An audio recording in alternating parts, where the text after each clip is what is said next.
All right, so I'm here at Brae Burn Country Club in Newton, Massachusetts, Yeah, West Newton is the village that's associated with it. West Newton. Yeah, And with us, we have one of the best instructors in New England, Sean McTernan. that's right. McTernan. Yeah, I get that McTernan. right? Yeah, Okay. yeah, But yeah. yeah, thanks so much for letting me come here and spending some time. And we just spent some time out on the golf course filming some really Yeah. great content about chipping, chipping technique and doing different trajectories. And then also we got in the bunker and filmed some stuff, some good stuff in there. Yeah. But So thanks for being here. yeah, It's thank a lot you. of fun. But first, I like to just start and ask you, like, where you grew up and how you got into the game of golf. Yeah. So I grew up in a small village in the west coast of Ireland called Ross's Point. It's in the county of Sligo. And fortunately, in our community, we have one of the best courses in Ireland there. So it's known as County Sligo Golf Club or Ross's Point because it's in the village of Ross's Point. So it has kind of two names, if you know what I mean. But yeah, look, where I grew up, there was the golf course, there was the beach, so there was either surfing or golf. Yeah. And I just gravitated towards golf towards a very young age. My dad loved it.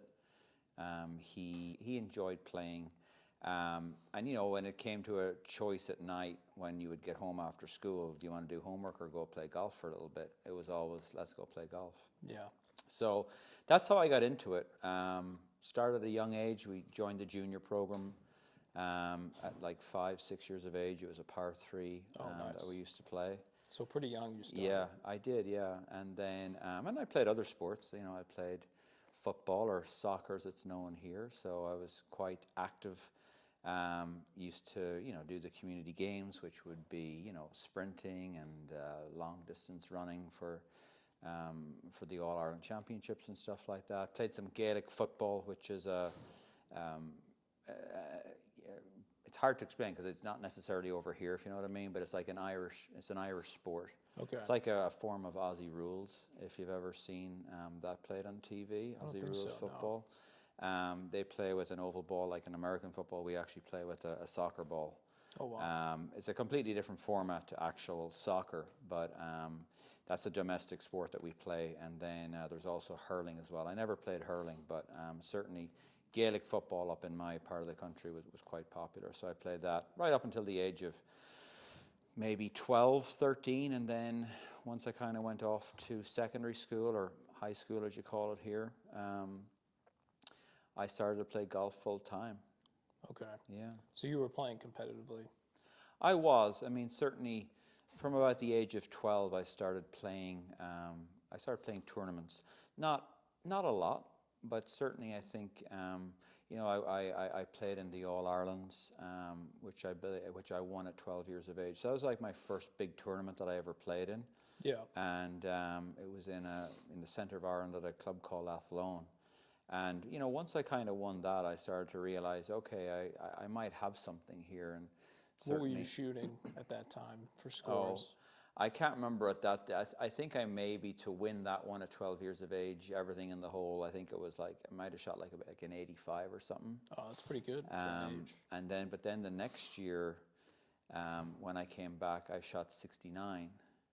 Wow. So yeah. So at 13 or 14? Yeah, I think it might have been that might have been 14. But I won it 3 years in a row, which was pretty cool. And then you got to qualify and go over to England and play in the British Grand Final, is what they would call it. It used to be sponsored by a cereal called Weetabix.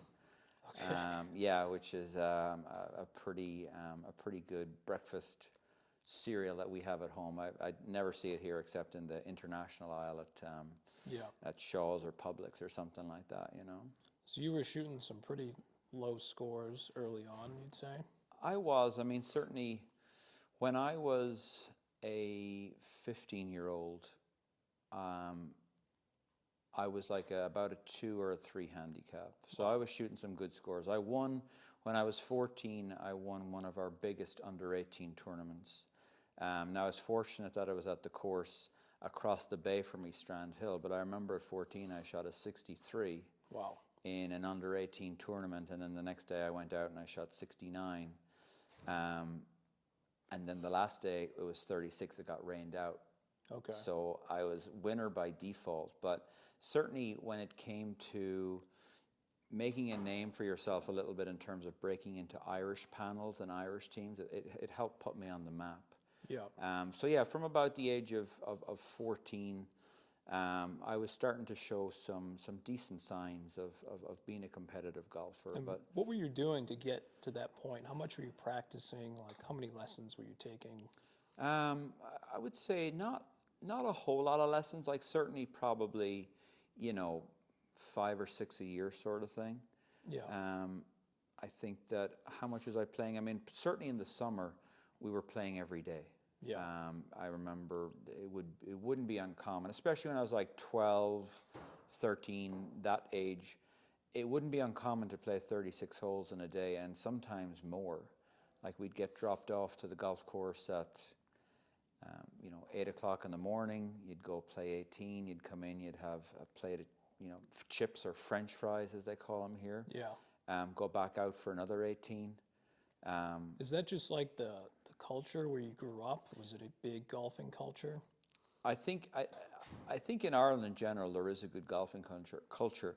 I think where I grew up, the community itself, it's a huge golfing culture. Yeah. Like the golf course was the main tourist attraction for overseas visitors. So it was always very welcome to see Americans coming over and playing the course, because it obviously generated revenue for the club. Yeah.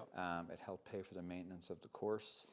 And, it just meant money for the hotels, the restaurants, everything. So the golf course is and because fortunately it's such a great golf course, it was the main attraction, it was the main revenue generator for the summer months for our club. Yeah. Yeah, I definitely want to go back later on and talk a little bit more about junior golf and like developing juniors. But Yeah. go a little bit further, like after high school, did you play in college? So I had, I'll say, from the age of 15 to the age of 18, I was a good golfer, but I was nowhere near a good enough golfer to become a D1 player, for example. Yeah. When I hit 18, all of a sudden, like a switch almost went off. And when I was 15, I was a 3 handicap. When I was 17 3/4, I was a 3 handicap. Wow. And then when I was 18, I was a +2. Wow. What do you think happened between that time? I don't know. I think you learn how to play the game. I think the experience of having played tournaments and understanding the course management aspect of it, understanding how to play to your strengths, how to avoid your weaknesses at times. I think just learning to play the golf in general. I think learning to play with a scorecard in your hand. I think learning to play under pressure, play with nerves. And there again, fortunately, even during those 3 years, I mean, I was still making Irish teams, which was great. And I was always a good player on the team in terms of there was always a qualifying process to get into the match play portion of all of these events that we go playing. So I'd always be a very solid player where you could always rely on me to shoot a 73, 74. Yeah. And you could always say, oh, well, he'll play solid. We don't have to worry about him shooting an 80. You know what I mean? So once I got to 18, then all of a sudden, I just learned how to get the ball in the hole. So all of a sudden now I'm 5 shots around better. I'm 20 shots a tournament better.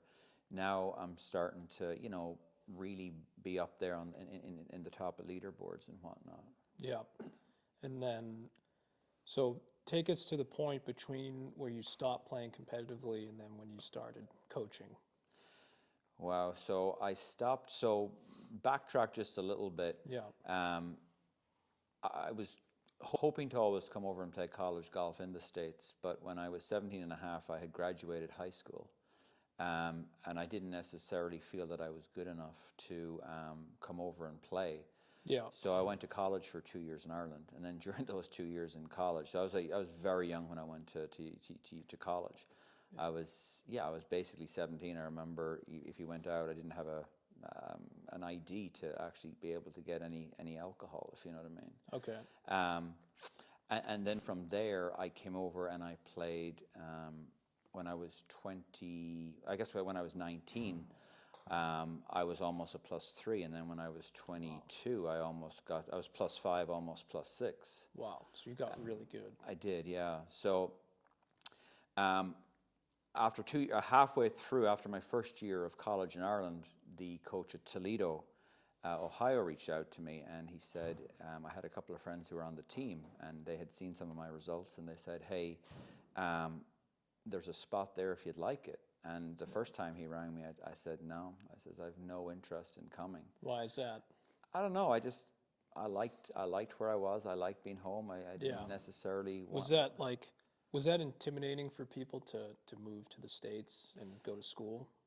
It was a little bit intimidating, more so in the fact that you felt that, for me, that you would be letting down our golfing union because they'd invested so much money in us. Yeah. I mean, one of the wonderful things about growing up is, like, certainly once I started making the Irish panels at 14, 15, all the way through 22, the Golfing Union of Ireland basically covered all our expenses. They paid for everything. I mean, the amount of money that was invested in us was absolutely incredible. At the time, you didn't quite understand how much it was, but not that you took it for granted, but certainly when it came to at that time when it was time to decide if you're going to go to the States, you kind of felt like you were just turning your back on them a little bit. Yeah. So that was the only the only thought in the back of your head is like, I want to go to the States. So the first time they called me, I says, no, I have no interest. And then I started playing better again, and I thought, you know what? The winters are, in some regards, they're similar to here. Not quite as cold, but you can still play golf, especially at a links course, because it doesn't get waterlogged. Yeah. And then I think he kind of called me back and said another time, John Jasinski was the coach at the time, great guy.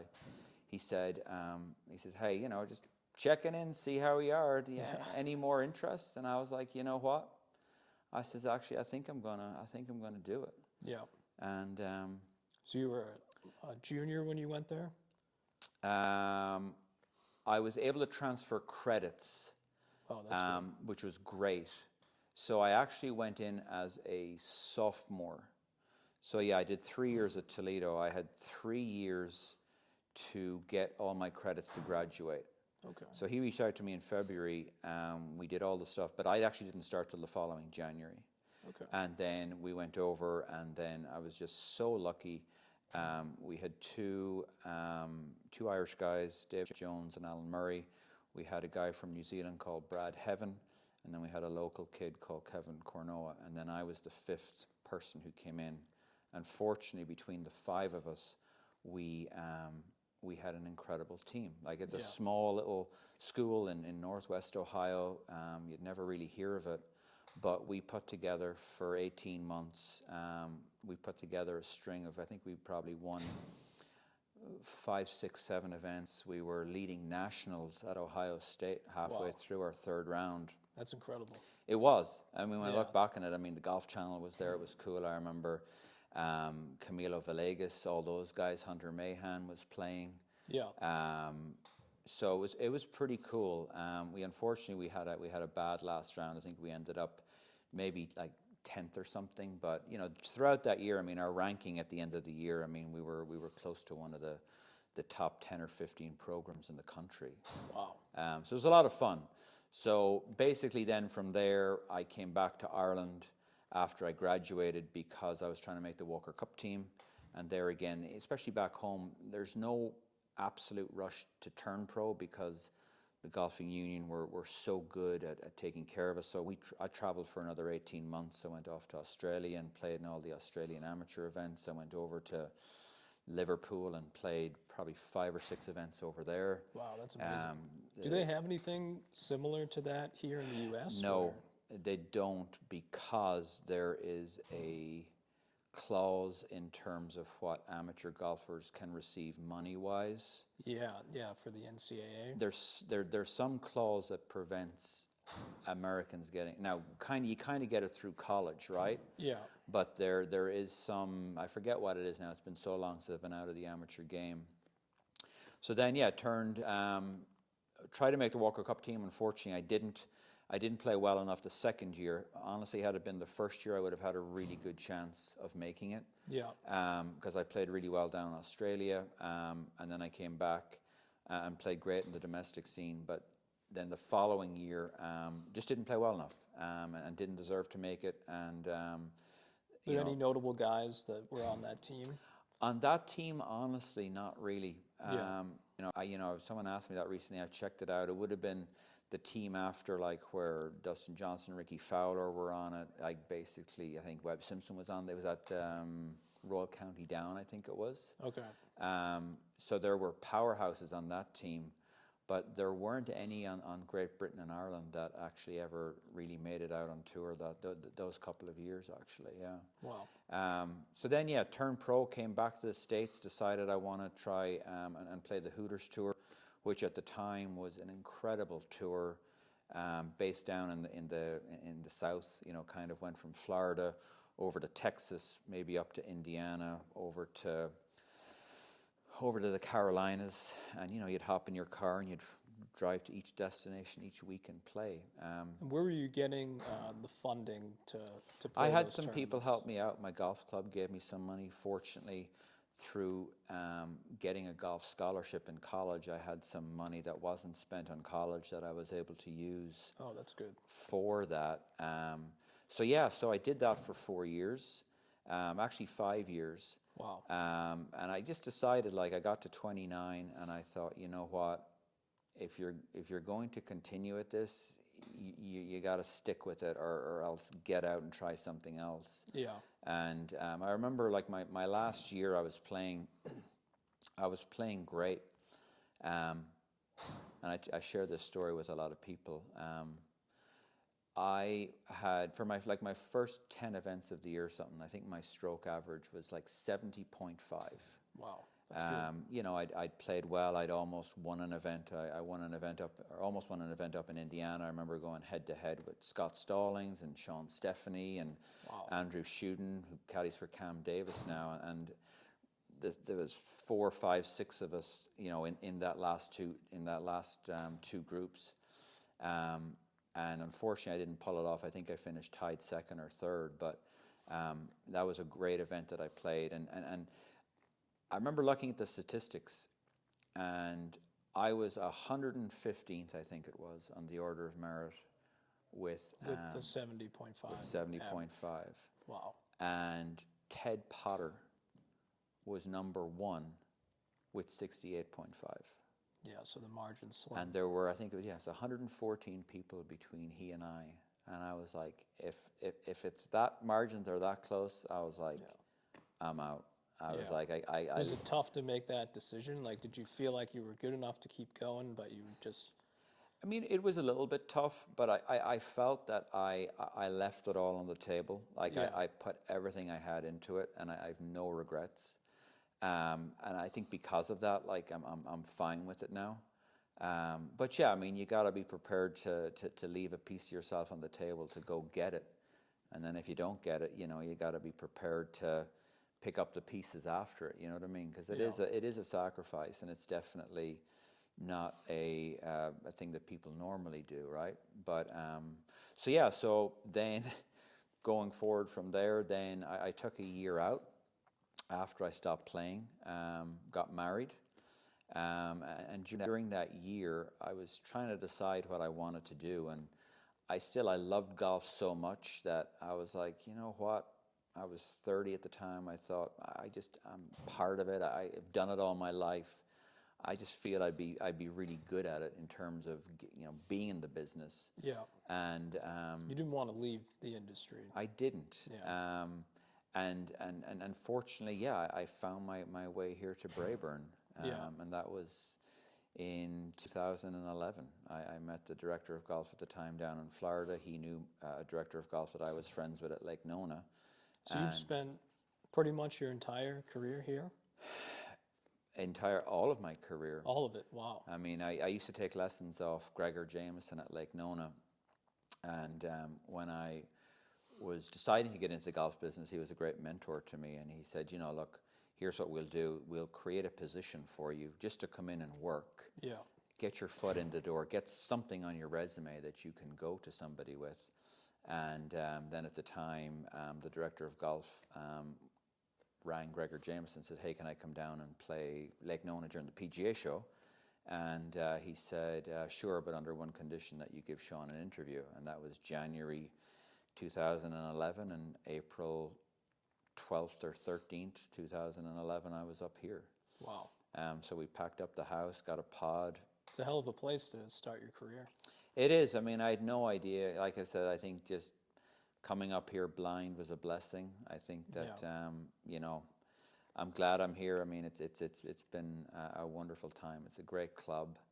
And then, so from there, I came up here, and I then got into the PGA of America program. I took my first 3 years, 3 winters to do each level, and I got that hammered out. And then ever since, I've been on a constant road of education and improvement, and more so initially for my own benefit, because I think a lot of it, when I was getting back into the business, it was almost like I want to find out the answers that I didn't have when I was playing. Yeah. And I think that that's been the motivating factor for me is, okay, why couldn't I hit this shot when I needed to in that certain circumstance? Yeah. And it's like anything, hindsight is great. I wish I'd known a lot of the stuff I know now. But what about like when you were playing competitively, so you didn't think too much, you weren't looking too hard into the golf swing and technique like you do now with teaching? Definitely not. Yeah. Do you think it would have been worse if you did do that? I ask myself that question every day, right? Yeah. I think it's, you just don't know at the time. My answer would be, knowing how my brain works, I actually think it would have helped. Yeah. I think that really understanding why I was producing certain ball flights, why I was seeing certain things, had I known, I think it would have saved me from going down other rabbit holes and trying different things that I had no business trying, because I was misinterpreting what I was seeing, and then I was applying the wrong fix to something that wasn't even broken at times, you know? Yeah. So I think from that standpoint, I think it caused me to go off on different tangents when I should have just been staying in my lane, if you know what I mean. Yeah, absolutely. Yeah, I feel like I'm a little bit of a better player now that I'm looking more into technique and learning more about teaching. You know, when I was growing up, I used to hit this big draw, and, you know, I would play it pretty well, but I really didn't know why I did it. You know, I didn't know anything about the swing. I just knew how to go and practice and, like, develop a ton of feel. Yeah. Like, I didn't take a lot of lessons, but I think if I had learned a little bit more, I probably would have been better off. But some people say that, you know, there's some people that have played really well growing up, doing the same thing, like not taking that many lessons and not thinking about their swing too much. Yeah, and I think, you know, it definitely works for I think a lot of naturally gifted people. I think there's definitely, you know, that phrase in golf, you know, you have to be incredibly smart or incredibly stupid to play this game. Yeah. And I really do think that is quite true. I think sometimes people are so talented and so gifted that their talent and their gift overrides their technique. Yeah. And I think when you have a player like that get in front of you and you don't recognize that, then you can hurt them for sure. And then there's, you know, on the flip side, I mean, there's other guys and girls who they're better off knowing everything. Like, they're better off knowing the numbers, the stats, you know, because that's how their brain operates. And I think, you know, we all have unique learning styles, right? And we all learn differently, and we all visualize things differently. So I do think that each to their own, if you know what I mean, in terms of what will work for some people won't work for others. Yeah, definitely. Yeah. All right. So go back a little bit when you first started, you know, giving a lot of lessons and coaching a lot. Like, how did you learn how to get better at giving lessons? You know, what was the learning curve like? I remember my first lesson here. I mean, I'll say his name, George Thomas. He probably doesn't even know he was my first lesson, but I'll tell the story. But I remember George came in and he was hitting the ball left. And he said, why am I hitting it left? I was like, I have no idea. So I think one of the good things about having started here is that I got thrown in at the deep end. Yeah. And it was sink or swim. And after that first lesson, I realized, I'm like, holy smokes, I can hit a golf ball. At the time, I can hit a golf ball 300 yards, no problem. I can do whatever I want with a golf ball. I need to be able to tell this guy why his ball went left. Yeah. Had no idea. I should probably give him his money back, actually. But I just had no idea. And I was like, holy smokes. You know, when you're there for an hour and you're like, what do I do? Like, what do I tell this guy? I mean, you know, there was some stuff I was able to tell him to help it a little bit. But at the time, he's like, why am I hitting the ball left? I was like, wow, it's sink or swim time. I got to start. So, yeah, so from there, after that first lesson, I was like, I got to start to get to know the ball flight laws. I got to get to know how the body works. I did a lot of TPI stuff in the early days. And just as I was starting to get into teaching, that's when Trackman came out. Yeah. So I think that fortunately, you know, when I started teaching, and we'll say seriously in like 2013, 2014, all of a sudden we're presented with all this new information that we'd never seen before.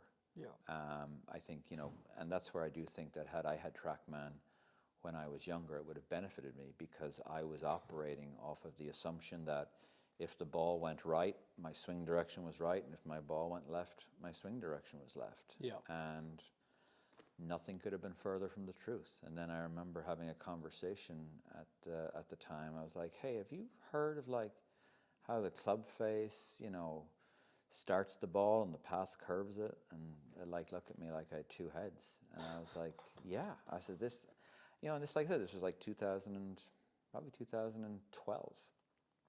And so I think fortunately I never had enough teaching of anyone in terms of using the old information that we had. Yeah. So I think that, you know, I was able to study up. I did all my Trackman certifications. I learned it, you know, back and forth until, and then I started using it in lessons. And then it's been a massive addition to my indoor business, to obviously helping people outside.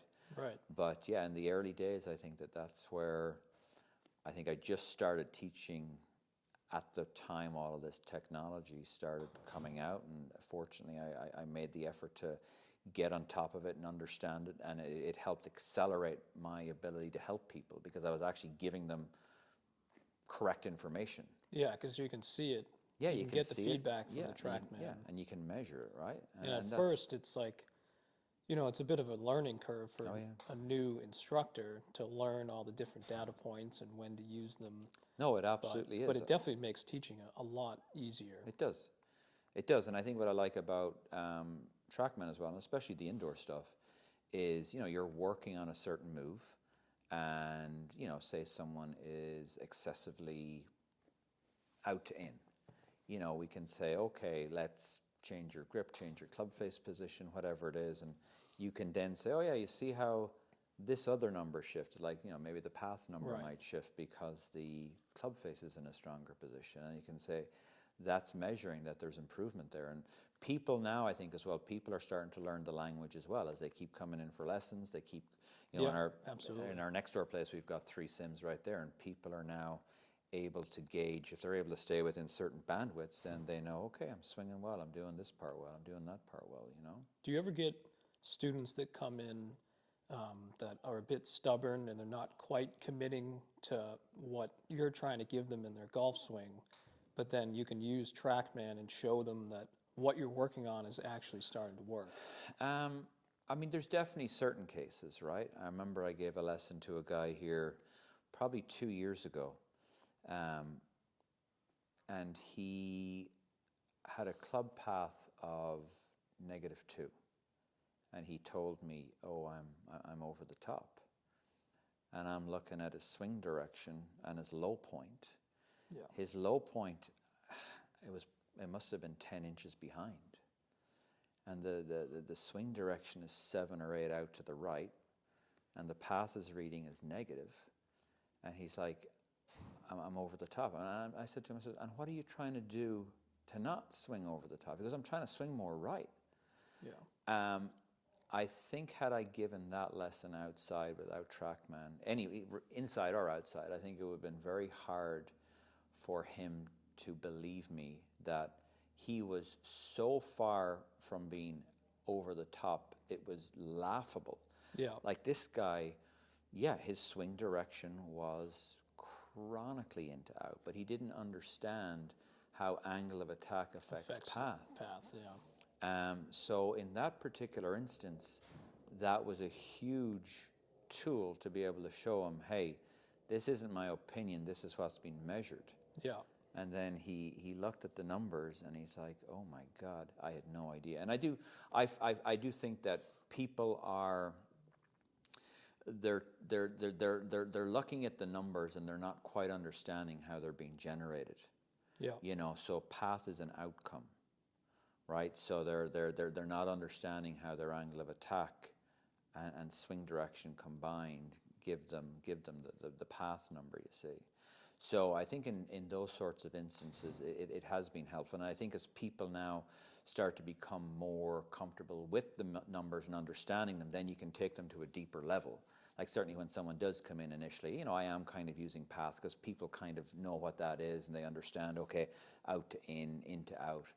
But then as they get more proficient with it, then it's like, okay, now here's how your angle of attack is affecting your path and whatnot. So Yeah. especially with people, you know, they'll say, hey, I'm drawing my irons and fading my driver. Why is that? And then you're able to say, well, you kind of got the same swing direction, but you can see how your angle of attack changes with your irons versus your driver. The path shifts a little bit. And then they're like, oh, okay, so it is what it is. And you kind of, you know, in some scenarios, yeah, we'll go with that. If they want to shift their swing direction more into out to hit a draw, we can. But you know, sometimes they're kind of like just happy that, you know, they've got the same swing for the driver and the irons, but because of angle of attack, it changes the path, and they understand that, and they're good with it, you know. So there's a ton of indoor simulator places that are opening up. Yeah, You know, just here in the Boston area. it's crazy. And a lot of them have Trackman, Yeah. like really good technology in them. But I think, like for an amateur to go in there, and most of these places have like the big TVs and they can hit, and Yeah. like all their numbers are going to come up. Like if someone's going into a Trackman facility, what numbers would you recommend them look at, and like what's optimal for those numbers? Yeah. As far as like an iron shot versus a driver shot. Yeah, good question. I mean, obviously everyone's different. I think a big part of the numbers in terms of what's optimal depends on swing speed. Yeah. So I think, you know, there's 5 things we can manipulate. We can manipulate swing direction. We can manipulate swing speed. We can manipulate centerness of contact. We can manipulate low point, and we can manipulate vertical swing plane. Every other number is an outcome of the relationship that those 5 have to what you're doing, right? Yeah. So I think, what can people do? I think, look, if you're swinging at 75 miles an hour, I'd be looking for you to maybe pull up some stats on the LPGA, 75 with a 7-iron, right? And say, okay, you know, their low point with a 7-iron is around 2.5 degrees. PGA Tour, they swing a 7-iron at 92. Their low point is 4.5 inches after the ball, right? So there again, they're just averages. They're not, I don't want people to think, oh, you must be this, you must be that. Yeah. But I do think that when people have certain bandwidths that they're allowed to swing within, then it does free them up to kind of focus on other stuff that might be actually really more important. So, you know, 75 miles an hour, maybe the ball launches something around 20, low point 2.5 inches after. You know, that sort of stuff. So they can kind of say, okay, I'm within what my number should be, and a lot of times, if they're happy they're swinging efficiently, then, you know, they're obviously leave overall quite happy. So you think amateurs could go to a facility and get something out of the technology? They don't need a coach there looking at the numbers, I think as long as they somewhat understand it. I think if they understand it, I think initially, you know, having a coach talk you through it and say, hey, you know, when you do this move, your low point gets better or your swing speed increases, and then when they go and work on it by themselves, um, they can kind of self-diagnose or whatever it is. So I do think in the initial phases, I think when you're using Trackman, having a coach is actually quite important. And then once you become more familiar, you understand it, then branching out by yourself in between lessons is great. But I do think if you went in straight off the bat, you would be so overwhelmed that you wouldn't know even where to start, you know. And I think that obviously Trackman gives, 26 different data points. Yeah. I would say if people do go practice, I think within reason, maybe 4 or 5 different points are more than enough. Sometimes one is enough for some people. When I'm teaching, I use 20 different markers in terms of what I'm looking for. But yeah, I think that it's if you understand it and you know what you're looking for, it's an incredibly useful tool. Yeah. To kind of go off of that, like if there's so many people getting into the game now, Yeah. and like what would your advice be to someone who's just starting out? Like how should they invest their time and then also invest their money to get better quickly? I think there's no substitute for going and finding a golf instructor. I think while it's great to go to the range with your friends and take a few tips on them or from them, quite honestly, they've no idea what they're doing in terms of what they're telling you. Even sometimes myself, I've been teaching for 15 years now. Sometimes I question what I know, you know what I mean? So I do think finding an instructor to at least guide you in terms of, okay, here's the sort of clubs you need. Here's how you hold the club. Here's how you address the ball. Anything like that, I think in the initial phases, I think that having an instructor is an essential part of learning, because if you go to the range and you know you can't hit the ball, you have no idea what you're doing, it's, you know, you're not necessarily going to come back again, you know what I mean? So I think if you find someone who wants to invest in you and is enthusiastic about helping you learn, then definitely find someone and stick with them, you know? And what's your approach when you get someone in for a lesson that has really never swung before? What's important for you to teach them? I think what's important is, can you at least get them to hit somewhat of a center strike, right? I think maybe can you get them to hold the club somewhat in a decent fashion? Yeah. Can we get them to move the club around them, even if it's just a little half swing? But I do think the goal is, anyone who starts out, I'm always teeing the ball up. I'm also putting 2 tees either side of the golf ball that they're hitting to build a little gate to kind of help them understand that they've got to be able to manage that club head. Like, that's a skill. Can I thread this club head through the gate and hit the golf ball? And if you can get them hitting 2 or 3 or even hopefully 10 good shots in one lesson, they'll come back again, right? Yeah. So no matter like how much you're working on their swing and how good you can get it to look, there's still an aspect of like you have to train the hands There absolutely to get is. the club in the right spot. And I think this is what Trackman shows us as well, is that you can be making great swings and hitting it on the heel or toe. So a good swing doesn't actually produce a good shot. Yeah. Do you have the skill to complement your technique? So can you have a nice face path relationship, good low point, good angle of attack, but can you hit the center of the face as you do it at the same time? And I think that's where you're experimenting. There's a skill involved in trying to do that, and certainly building the gait and stuff like that, and training those aspects as they are learning good technique will, I think, obviously create good success. Yeah. I want to know.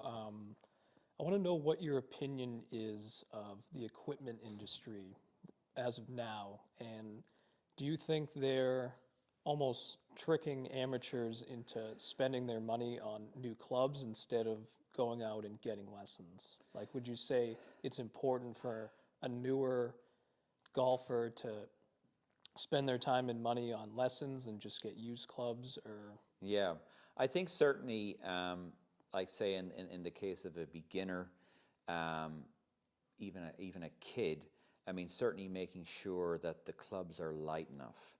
So I do think it's a happy balance. I mean, I do think when you're learning, especially as a youngster, getting clubs that are the correct length, getting clubs that are the correct weight, that will allow you to at least swing the club around you in a pretty decent fashion. Yeah. I do think that, certainly the club companies nowadays, they're 15-degree 3-woods are really 12-degree, right? So people are like, oh, I'm hitting my 3-wood this distance. Why can't I hit my driver further? And it's like, well, you've really got 2 drivers in your bag. Yeah. And you can see it with the irons now. Yeah, the gapping with the irons. Like now you almost have to have 5 wedges in your bag because the 5-iron is really a 3-iron.